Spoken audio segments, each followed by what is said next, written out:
Hola, hola a todos, ¿cómo están?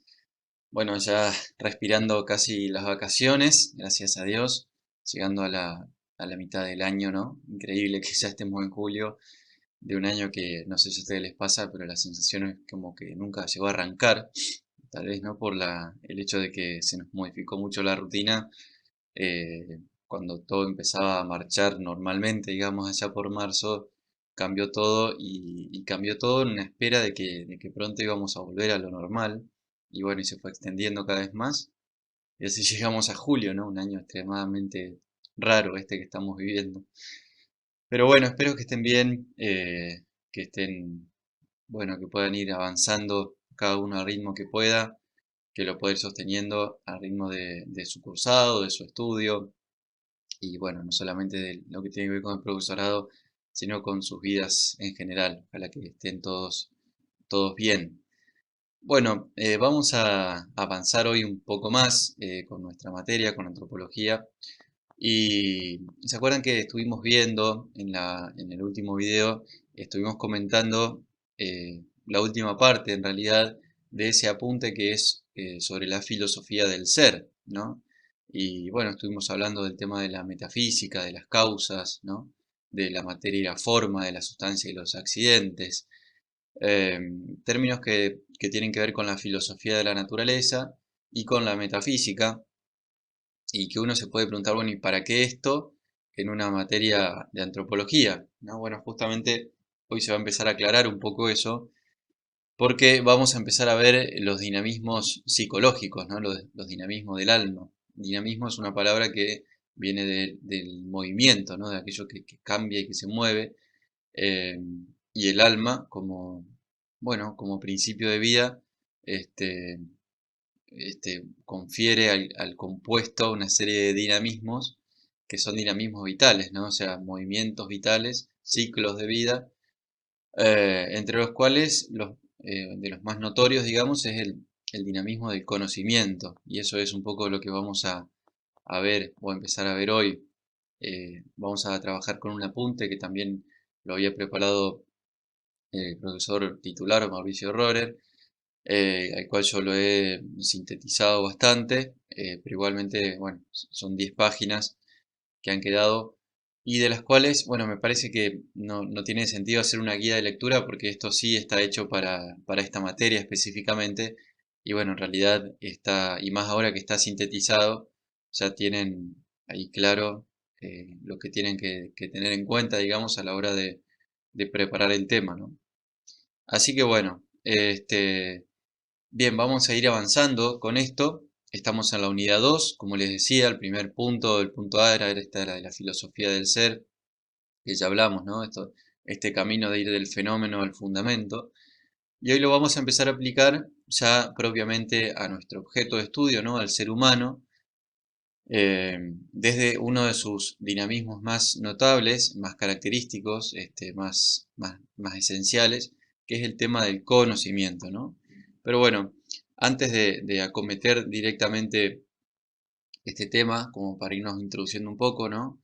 Eh, el archivo, el material empieza hablando del estudio filosófico sobre el ser humano, ahí nomás en la página 1. Eh, entonces, bueno, ahí nos explica que la antropología filosófica sobre los supuestos de la filosofía de la naturaleza y de la metafísica, ¿se acuerdan que son los temas que ya vimos en la filosofía del ser? Aborda de modo reflexivo el problema de la esencia del hombre, es decir, lo que el hombre es, ¿no? Ese es el gran problema de la antropología filosófica. ¿Qué es el hombre, no? Y esa pregunta se despliega después en muchos otros problemas de complejidad, ¿no? Por ejemplo, su existencia concreta, las dimensiones de su existencia, su realización, el sentido de su vida, ¿no? Entre otros temas importantes. Esta disciplina, por otro lado, la antropología, ¿no? Es el preámbulo de la ética y también de la educación. Es decir, que para nosotros resulta de gran importancia, ¿no? Para nuestra profesión. Porque el conocimiento del hombre no se termina solamente en una orientación, en un conocimiento de su esencia, ¿no? Sino que, es decir, no termina en un conocimiento meramente teórico, sino que también sirve de orientación para la conducta del hombre, ¿no? Entonces, toda ética y toda también teoría educativa se sustenta sobre alguna determinada antropología, ¿no? Es decir, si uno va a decir cómo debe actuar el hombre o el ser humano o qué es la educación y cómo se debe realizar, eso supone una determinada mirada sobre lo que es el ser humano, sobre su esencia, ¿no? Este, por eso la antropología es fundamento para la ética y para la teoría de la educación. Entonces, bueno, la esencial pregunta al respecto de qué es el hombre entraña también la pregunta de cómo debe ser, ¿no? Y qué debe hacer. En el sentido, bueno, en esto de que decíamos del dinamismo, el ser humano es un ser dinámico, como, bueno, de hecho, todo lo que existe y sobre todo lo que está vivo. Y entonces, sí o sí, la pregunta sobre lo que es el ser humano nos lleva a preguntarnos, bueno, ¿y cómo debe ser? ¿Cómo debe actuar este ser humano? ¿No? ¿Y qué debe hacer? En fin. Bueno, la antropología filosófica, como decíamos, igual en todas las disciplinas filosóficas, ¿no? Para su estudio, debe partir de la realidad de la experiencia, de las cosas que vemos, que están al alcance de nuestros sentidos y de nuestra experiencia humana, para hacer una descripción de los fenómenos, ¿no? ¿Se acuerdan que hablamos ya de los fenómenos? De aquellas cosas que aparecen, ¿no? Los fenómenos es lo que aparece, lo que se manifiesta, lo que surge, lo que se pone ante nuestra, sí, ante nuestra percepción y es objeto de nuestra experiencia directa. Eh, entonces, lo primero es una descripción de esto que acontece, que son los fenómenos, para ir hasta para ir hasta la raíz, ¿no? Para ir al fundamento a partir de una reflexión crítica de esos fenómenos, ¿no? Entonces se describen los fenómenos, ¿no? Pongamos el ejemplo del clima. Bueno, hoy hace, gracias a Dios, un lindo día. Entonces, ese fenómeno para mí, yo digo, bueno, el día está soleado, hacen tantos grados de temperatura, está agradable, no hay humedad, no hay viento. Estoy haciendo una descripción de un fenómeno, ¿no? Pero no me quedo ahí, sino que hago una reflexión crítica que me permite descubrir los rasgos fundamentales de ese fenómeno, ¿no? Eh, bueno, y entonces empiezo a pensar, bueno, ¿y qué relación puede haber entre la temperatura y que esté soleado y que no haya humedad y que no haya viento? Perdón. Este, Empiezo a reflexionar un poco más sobre eso, ¿no? Y bueno, y lo relaciono con la época del año, en fin. Hago una reflexión crítica de todo eso, no solamente una descripción. Y bueno, y por último, eh, a partir de los principios metafísicos, llegamos a desentrañar la esencia, ¿no? Podríamos decir en nuestro ejemplo la esencia del clima. Decir, bueno, ¿y qué es el clima entonces? Entonces ahí recurrimos eh, a la metafísica, podríamos decir, para desentrañar los principios de esta realidad, ¿no? Que tal vez nos lleve mucho más allá del clima puntualmente. Pero bueno, entonces, hablando del ser humano, ¿no? De que es nuestro objeto, nos encontramos con fenómenos, en el caso que vamos a ver ahora, el fenómeno del conocimiento. El ser humano conoce cosas, lo describimos como ese conocimiento, hacemos una reflexión crítica y a partir de los principios de la metafísica, que por eso es importante conocerlos, podemos desentrañar la esencia. ¿Se acuerdan que la metafísica es la disciplina filosófica que navega a ese nivel, a nivel de las esencias, a nivel del ser, ¿no? Entonces hay que recurrir a ella para desentrañar la esencia misma del hombre, a la cual, bueno, se va accediendo a través de los datos suministrados por la experiencia, ¿no? Como decimos. Entonces, para poder ir alcanzando estos niveles del fenómeno al fundamento, que de hecho algo así creo que se llama la unidad, debemos partir de identificar los grandes hechos de la vida psicológica humana, ¿no? Acá cuando decimos psicológica, en el sentido amplio de la vida anímica, ¿no? De lo que tiene que ver con nuestro ser vivos, nuestro ser racional, nuestro ser animados, nuestro estar compuesto por un cuerpo y un alma racional, ¿no? En el sentido anímico como un fenómeno más amplio que por ahí los psicológicos entendidos solamente como los hechos de conciencia, ¿eh? Esto que ya vimos, las diferentes formas de entender la psicología. Bueno, estos hechos son sumamente diversos y casi ilimitados, ¿no? Y si se dan en el hombre es porque existen en él, dice el texto, ciertas capacidades, ¿no? que los hacen posibles, ¿no? Entonces, partiremos de los hechos que podemos observar, que se llaman actos, ¿no? Las cosas que hacemos son nuestros actos, para remontarnos a las potencias, que en este caso estamos hablando de estas capacidades que decimos, esas capacidades que hacen posibles los actos, para desde las potencias, alcanzar la esencia humana, ¿no? Es como una escalerita que vamos a ir subiendo. El primer paso entonces son los actos, lo que vemos que hacemos. El segundo paso son las potencias, es decir, aquello gracias a lo cual podemos hacer lo que hacemos, esas capacidades. Y el tercero es la esencia, ¿no? Es decir, bueno, esas potencias también se apoyan sobre algo y nos dicen cómo es el hombre o qué es el hombre, ¿no? Bien, entonces los fenómenos vitales y la potencia humana. Las potencias humanas. Ese es el segundo título ahí con el que, perdón, nos encontramos. Entonces, es evidente, ¿no es cierto?, la existencia en el hombre de potencias que explican la capacidad para realizar determinados actos. Estas potencias, que son potencias activas, las podemos definir como principio próximo a operación. ¿Se acuerdan que vimos ya la diferencia entre potencia, cuando hablábamos de la potencia y el acto? La diferencia entre potencia pasiva, que era la capacidad de recibir un acto, ¿no? Recibir una perfección, y la potencia activa, que tiene más que ver con esto, ¿no? Con la capacidad de realizar un acto, de, sí, de emprenderlo, ¿no? De realizarlo. Eh, Acá estamos hablando de potencias activas, ¿no? De capacidad de hacer, ¿no?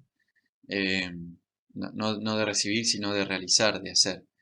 Y las conocemos como un principio próximo de operación, ¿no? Es decir, tenemos la operación concreta, el acto concreto, y la potencia se define como el principio próximo, próximo porque no está mediatizado por ninguna otra potencia o por ninguna otra cosa, ¿no? Es inmediata la relación entre la potencia y la operación. Y como la operación deriva de esa potencia, la potencia es principio de la operación, ¿no? Así como el alma es principio de la vida, ¿no? Bueno, la potencia es principio de la operación. Entonces, las potencias en el hombre son necesariamente diversas en número y en naturaleza, ya que los actos que podemos realizar son numéricamente indefinidos y cualitativamente distintos unos de otros, ¿no? Entonces acá empieza a surgir el problema, bueno, de cómo distinguir las potencias y cómo identificarlas y cómo decir cuántas son y cuáles son, con qué criterios poder diferenciarlas. Bueno, ahí recurrimos a Tomás de Aquino, a un principio que dice que las potencias se diversifican por sus actos y sus objetos, ¿no? Es decir, cuántos, cuántos actos distintos puede realizar el hombre, por lo tanto, tantos serán los objetos, mejor dicho, al empezar desde el objeto del final, cuántos objetos distintos puede llegar a conocer o abordar el hombre con su operación. Entonces, tantas operaciones son las que puede realizar, eh, y por lo tanto son tantas las potencias que tienen. Es decir, los objetos diversifican y especifican a los actos y los actos a las potencias, ¿no? Textualmente dice Santo Tomás de Aquino: la potencia, en cuanto tal, se ordena al acto. La naturaleza debe estar determinada por el acto al cual se ordena, y por consiguiente es necesario que la diversidad de naturaleza en las potencias se establezca en razón de la diversidad de actos, la que a su vez se establece en razón de la diversidad de objetos, ¿no? Entonces, hay tantas potencias como actos realiza el hombre, ¿no? Y hay tantos actos como objetos o como objetos se presentan al dinamismo humano, ¿no? Bien, entonces lo primero es notar que la potencia es relativa al acto y se ordena al acto. No solamente decimos que la potencia es conocida por el acto, sino que su realidad, la realidad de la potencia está atada, está unida, está relacionada directamente con el acto. La potencia existe para su acto, para realizar su acto, ¿no? Si no, no tiene sentido. Este, entonces, por eso el acto, la presencia de un acto, nos devela la presencia de una potencia, ¿no? no tiene sentido, no tiene pensar que tenemos potencias que no podemos conocer porque no realizan ningún acto, ¿no? Por definición la potencia es, acuérdense, principio próximo de operación. Si no hay operación, no hay entonces potencia. Por otro lado, el acto está especificado por su objeto, ¿no? De la misma manera. El objeto es el principio del acto en este caso, ¿no? Entonces, de aquí se sigue que se distinguen en el hombre tantas potencias diversas como objetos distintos encontremos en sus operaciones o actos, ¿no? Eh, bien, en el hombre entonces los niveles anímicos, esto lo vamos a ver después con un cuadrito, los grados de vida son tres, ¿no? El nivel vegetativo, el nivel sensitivo y el nivel racional, que es el propio del hombre, ¿no? Como para ubicarnos, bueno, el nivel vegetativo es el propio de todo el reino vegetal, obviamente, de todas las plantas, por decirlo de una manera grosera, este, muy amplia, ¿no? El nivel sensitivo es el propio del reino animal, animales irracionales, y el nivel racional es el propio del ser humano, ¿no? Del alma racional humana. Es decir, ¿se acuerdan que ya esto lo hemos visto también? Todos los entes vivos, por el hecho de estar vivos, tienen alma. Lo que ocurre es que en las plantas es un alma vegetativa, que es inmaterial, pero que no es espiritual, no es inmortal. Lo mismo ocurre con el nivel sensitivo de los animales, pero la diferencia sustancial, cualitativa, está en el ser humano con su nivel racional, con su alma racional. Pues, dejando de lado las potencias vegetativas, que después las vamos a ver un poco mejor, todas las demás, las sensitivas o racionales, se pueden agrupar en dos grandes grupos, en dos grandes categorías, ¿no? Según las potencias permitan apetecer o conocer. Entonces tenemos potencias apetitivas y potencias cognoscitivas. Eh, a su vez, las potencias cognoscitivas se pueden distinguir potencias sensibles y espirituales, en nuestro caso, en el caso del hombre, y las potencias apetitivas también, hay potencias sensibles y espirituales, ¿no? Aquí debemos entonces distinguir entre el concepto de potencia y el de facultad, ¿no? Potencia ya lo venimos diciendo, es el principio efector de un cierto y determinado tipo de actos, principio próximo de operación. En cambio, la facultad es una capacidad aprendida y compleja de hacer algo que muchas veces implica a más de una potencia, ¿no? Acá da el ejemplo de escribir. Implica poder conocer las letras, conocer la relación entre ellas, el movimiento de la mano, en fin, poder tomar adecuadamente una virome, etc. Implica la intervención de varias potencias y es una capacidad aprendida, ¿no? En cambio, la potencia no requiere de ser aprendida, ya está, digamos, viene por default en nuestra naturaleza, ¿no? Nadie aprende en el sentido de que pensar, por ejemplo, en una determinada edad de la vida, eh, se despierta, podríamos decir así, el pensamiento, ustedes esto lo sabrán mucho mejor que yo, cuándo ocurre eso, pero no es que alguien aprendió a pensar, sino que es algo que simplemente está ahí, digamos, esperando para activarse, ¿no?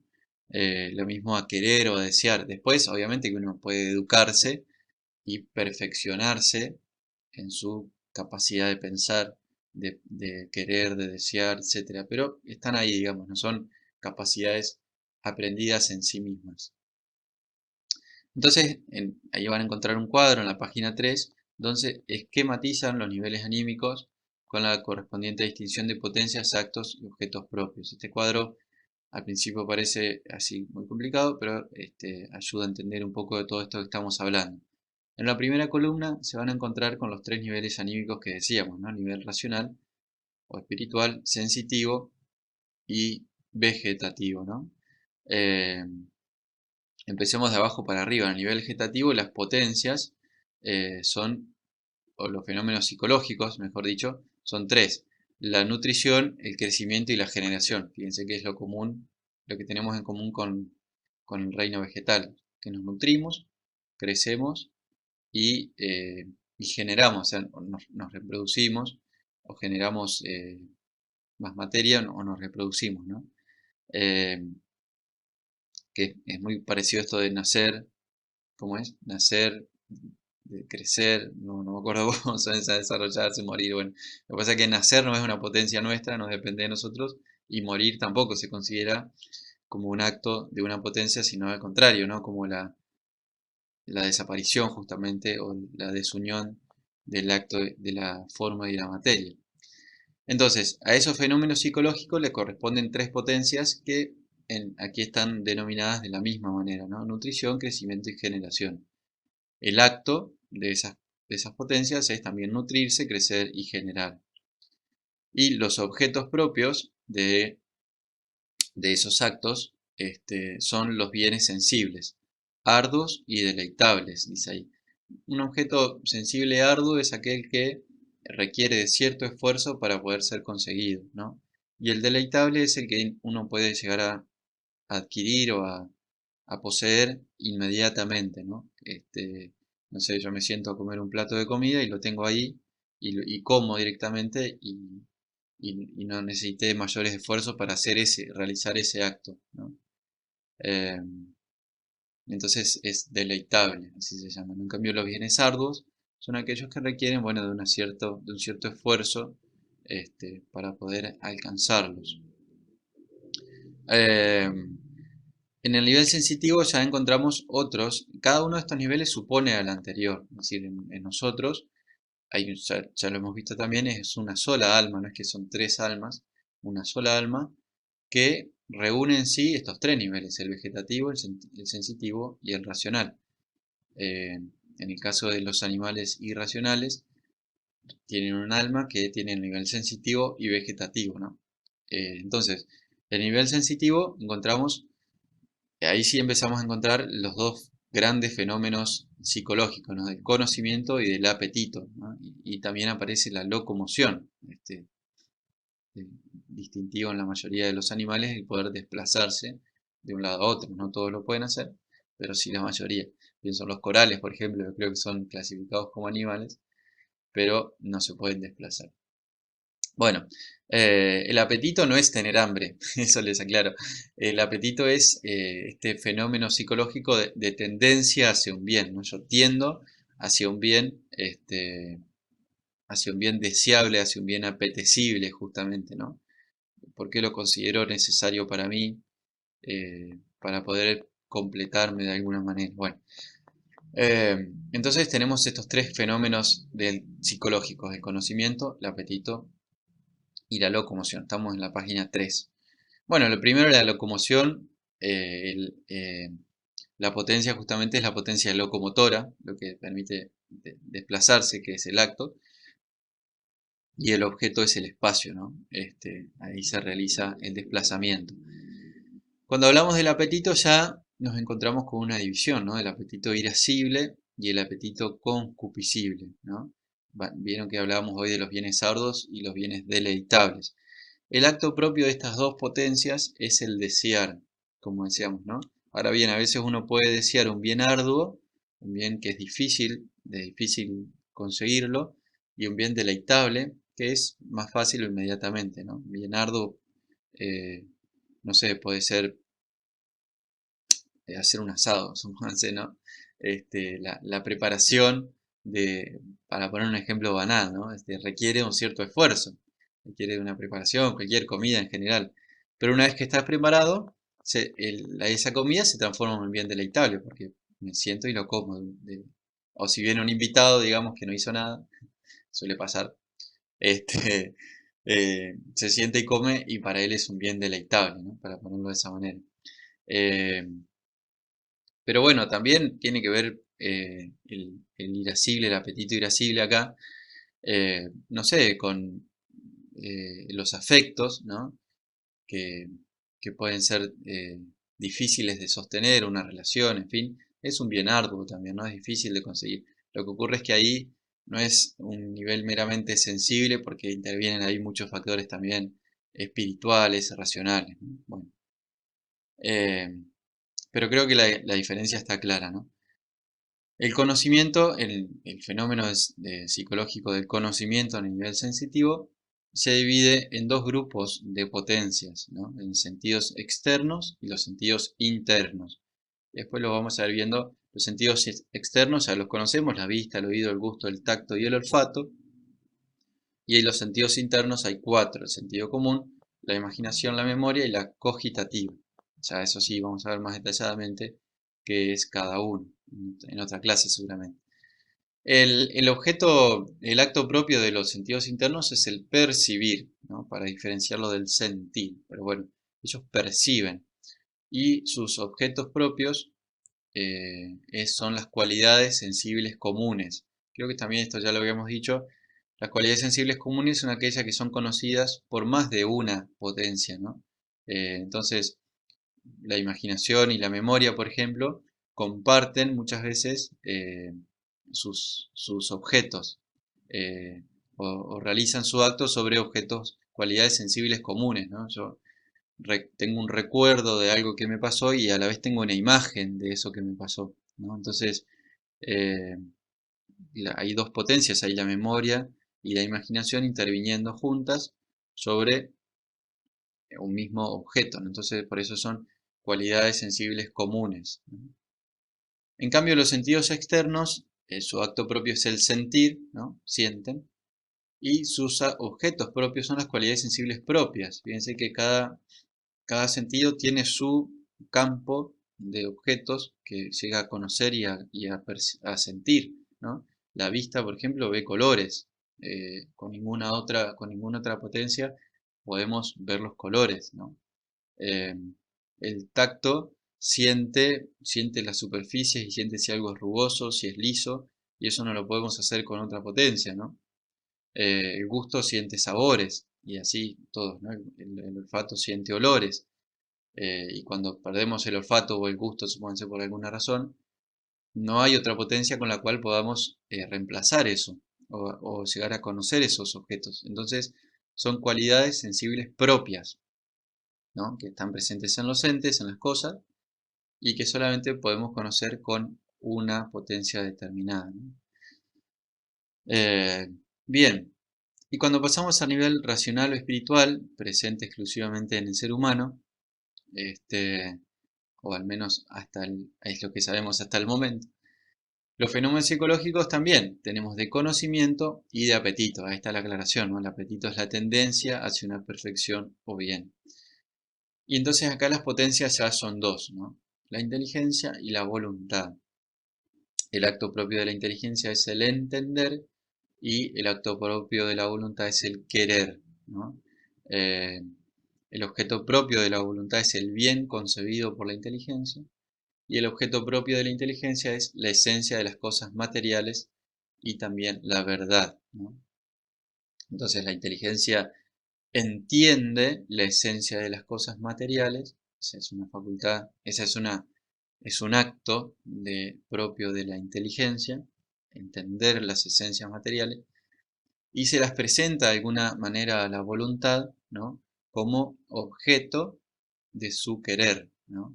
Y si el bien es apetecible, entonces la voluntad, podemos determinarnos a través de la voluntad a querer a eso, ¿no? Y ahí desencadenar todo un proceso para intentar conseguirlo, ¿no? Este, pero entonces, por eso es que podemos nosotros elegir, ¿no? Podemos decir, bueno, esto sí me conviene, esto no me conviene, porque hay una operación previa de la inteligencia que va conociendo, va entendiendo las esencias y le va diciendo de alguna manera a voluntad, esto te conviene, esto no te conviene, y la voluntad se determina, la determinamos nosotros libremente a partir de ese objeto que nos presenta la inteligencia, ¿no?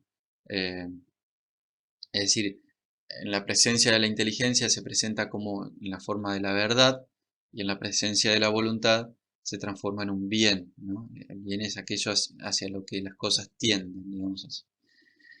Así que bueno, ese es el cuadro de los fenómenos psicológicos y de los niveles anímicos, con sus objetos propios, las potencias y los actos propios de los que venimos hablando, ¿no? Algunas aclaraciones. Bueno, la, la potencia no se identifican con el alma, ¿no? Son distintas de ellas y existen como realidades accidentales, ¿sí? La inteligencia no es el alma, es una potencia del alma, la voluntad, etc., ¿no? Todas las potencias refieren y pertenecen a un sujeto único, no hay una diversidad de sujetos, no estamos divididos internamente, sino que somos un solo sujeto, ¿no? El sujeto de todas las potencias es el ser humano, es el hombre, es el compuesto humano. Pero, un poco más estrictamente hablando, como el alma es principio de vida del compuesto, podemos decir que las potencias tienen como sujeto al alma, ¿no? Pero solo es sujeto sobre todo de las potencias racionales o espirituales, la inteligencia y la voluntad, eh, que son potencias que derivan, emanan, surgen directamente del alma, ¿no?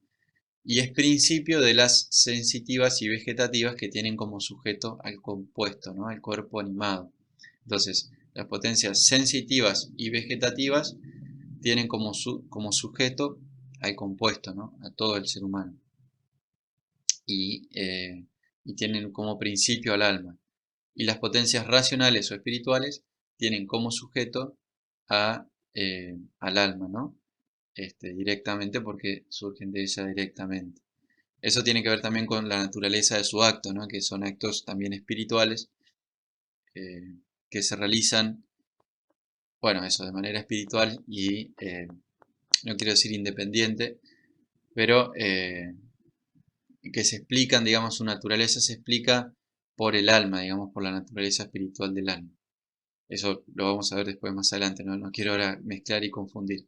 Bueno, para terminar simplemente, eh, venimos hablando de las potencias y ahora vamos a enfocarnos solamente en las potencias cognoscitivas. Vamos a dejar de lado un poco las potencias apetitivas, ¿no? Para hablar de una generalidad sobre el conocimiento humano, ¿no? Y acá vamos a terminar. El conocimiento humano es un acto espontáneo en cuanto a su origen, inmanente en cuanto a su término, por medio del cual el hombre se hace intencionalmente presente, perdón, intencionalmente presente algún aspecto de la realidad. No sé si les suena esta definición de una que ya vimos, ¿no? De la definición de la vida, que se acuerdan que decíamos también que es un acto espontáneo e inmanente. Y es que de hecho el conocimiento como acto es un acto de vida, es un acto vital, entonces está impregnado de la vida, digamos así, y, y en cuanto tal tiene una familiaridad, digamos así, es como vieron cuando vemos a un hijo y a su madre o a su padre, que sos el calco de tu papá o de tu mamá, bueno, un poco pasa eso, ¿no? El acto del conocimiento, al ser un acto vital, tiene todas las características mismas de la vida, ¿no? Entonces es espontáneo en cuanto a su origen, inmanente en cuanto a su término, pero lo propio del conocimiento es que por él se hace el hombre intencionalmente presente algún aspecto de la realidad. Entonces, 3 puntos al respecto de esto. Bueno, en principio lo que decíamos, ¿no? El conocimiento es una actividad vital, ¿no? El ser que es capaz de conocimiento conoce si reacciona ante la presencia de un ente. Eh, entonces, esta actividad es espontánea, dice. ¿Se acuerdan que hablamos ya de esta idea de espontaneidad? Porque surge del sujeto y si bien hay factores externos que lo estimulan de alguna manera, es necesario, es una relación, ahora lo vamos a ver, este, es necesaria la presencia y de factores externos que estimulen el conocimiento, no es suficiente esa presencia para explicar la realidad del conocimiento, ¿no? Entonces, su origen es espontáneo en el sujeto, ¿no? Es una actividad, es un acto del sujeto. Eh, Como dice ahí, esta actividad es espontánea, surge del mismo sujeto y no alcanza para provocarla la presencia de la realidad, ¿no? Por otro lado, el conocimiento modifica al sujeto que conoce, al sujeto cognoscente, y no al ente, ¿no? Y por eso es una actividad inmanente. Ahí está claro esto de la inmanencia. Yo conozco algo y no lo modifico en absoluto, ¿no? Pero sí me modifico a mí, porque ya no soy el mismo que antes, que no sabía. Ahora sé algo distinto, mi visión del mundo cambió, este, conozco más a la realidad, conozco más a mí mismo, ese ejercicio también me ayudó a desarrollar mejor mi inteligencia, en fin, mínimamente tal vez, pero hubo una modificación del sujeto, y por eso en cuanto a su término es inmanente, ¿no? No introduje nada nuevo en la realidad material, sino en mí mismo, ¿no? Entonces es una actividad inmanente. Eh, por otro lado, el conocimiento es una relación entre el sujeto y la realidad, ¿no? Como decíamos recién, es una relación que se establece desde el sujeto hacia la realidad, pero también de alguna manera de la realidad hacia el sujeto, porque El conocimiento, como dice acá, establece una relación entre dos términos, sujeto y realidad, ¿no? Ambos términos son igualmente necesarios para que se dé esta realidad, ¿no? No hay conocimiento sin sujeto que conozca, obviamente, pero tampoco sin un ente que lo provoque y dé un contenido a su acto. Es decir, eh, sin una realidad que esté en potencia de ser conocida, ¿no? Que esté en apertura de ser conocida y que tenga en sí ciertas características que nos permiten conocerla, no habría tampoco conocimiento, ¿no? Viviríamos como una especie de caja negra, sin capacidad de conocer nada, ¿no? Eh, y por eso también el conocimiento supone inmaterialidad, ¿no? Si es un acto inmanente, como venimos diciendo, entonces es inmaterial, ¿no? Si me modifica a mí, si modifica al sujeto, pero fíjense que me modifica y no es que yo engordo, adelgazo o no sé, cambia algo de mi cuerpo físico por el conocimiento. Sí, hay reacciones químicas y todo lo que sabemos de las neuronas y demás, pero, pero el producto, digamos así, de conocimiento es inmaterial, ¿no? El efecto es inmaterial. Eh, entonces, la inmanencia supone inmaterialidad, ¿no? Eh, y esta inmaterialidad no solamente en el sujeto, sino también en la realidad que conocemos, ¿no? Dice, una cosa solo es conocible en razón de su forma, principio distinto de la materia. Conociendo la forma se conoce la naturaleza de la cosa, ya que la forma es la que especifica y confiere su naturaleza y sus actividades al ente corpóreo. Acá se acuerdan la teoría de la materia y la forma, ¿no? que vimos en la filosofía del ser, la clase antepasada, me parece. Entonces, de vuelta, si conocemos es porque hay una inmaterialidad en nosotros, ¿no? Pero también hay inmaterialidad en las cosas, ¿no? Porque si el acto es inmaterial, eso nos está diciendo que el objeto también tiene que ser de alguna manera inmaterial. Eh, y esa inmaterialidad en las cosas está dada por la forma, ¿no? Por aquello que hace que una cosa sea lo que es. ¿Se acuerdan que lo hablamos, no? Que aporta a la materia el ser y la esencia, en fin. Este, pero que es un principio, es decir, nos está diciendo que en la realidad también hay una cierta inmaterialidad existente y presente, si no, no la podríamos conocer, ¿no? Eh, entonces, bueno, a partir de ahí se empieza la distinción entre conocimiento sensitivo y conocimiento intelectual. Pero eso ya es tema de la próxima clase, así que vamos a ir cortando hasta acá.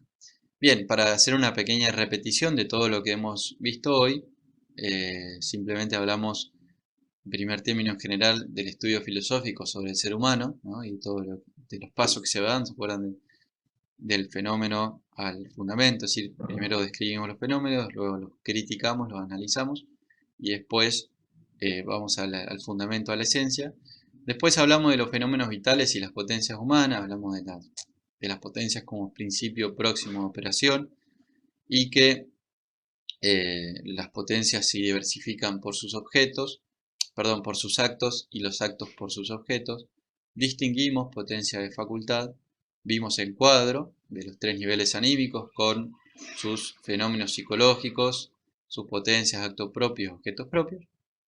Y finalmente hablamos del conocimiento humano como una actividad vital, como una forma de relación que supone cierta inmaterialidad, ¿no? Bien, hasta acá llegamos, gente. La clase que viene entonces seguimos con el conocimiento sensible. Les agradezco a todos, cualquier duda sepan que estoy a disposición y bueno, nada, ánimo y a seguir para adelante y que tengan todos muy felices vacaciones. Saludos y gracias.